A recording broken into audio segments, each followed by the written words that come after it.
Məsud radiyallahu anhu minada namazların 2 rükət qılınmasını görürdü. Bu rəydə idi. Amma möminlərin əmri isə Osman radiyallahu anhu minada namazın 4 rükətli namazların tam qılınmasını görürdü. 4 rükət olaraq qılınmağını görürdü.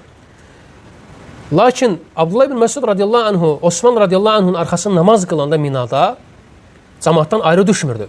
Osman radiyallahu anhuya tabi olub onunla birlikdə namazını tamamlayırdı 4 rükət. Hansı ki o bunu yəni dəlillərə söykənərək bu rəyin üzərində idi. Hansı ki bu Ömərin radiyallahu anhu, həmçinin Abbas radiyallahu anhunun feillərindən, həmçinin Peyğəmbər sallallahu feilindən idi. Lakin Osman radiyallahu anhu 4 rükət görürdü minada namaz qılmağı və Abdullah ibn Məsud belə olduğu halda ona tabi olurdu.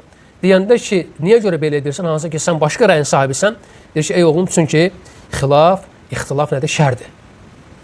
Və bu Abdullah ibn Məsud radiyallahu anhu bunu ən əzəmətli ibadətdə namazda edirdi. Möminlərin əmrinin arxasında tam qılırdı və öz rəyindən vaz keçirdi. Niyə görə? Çünki müsəlmanlar parçalanmasın deyənə, ittifaq olsun, sözləri bütöv olsun deyənə öz rəyindən, öz fikrindən vaz keçirdi. Deməli, bu ən əzəmətli ibadət namaz məsələsində belədirsə, deməli, digər məsələlərdə müsəlmanlar hansı halda olmalıdırlar, artıq bunu özlərinə sual versinlər.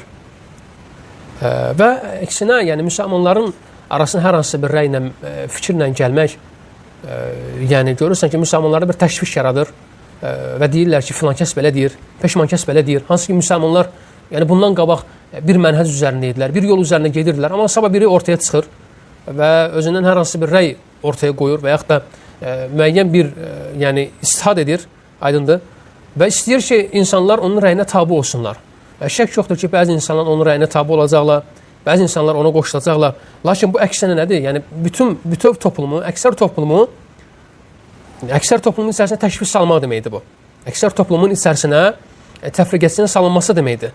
Ona görə də hər bir müsəlman vacib olan odur ki, bu məsələyə diqqət eləsin və müsəlmanların birliyinin qorunmasına çalışsın.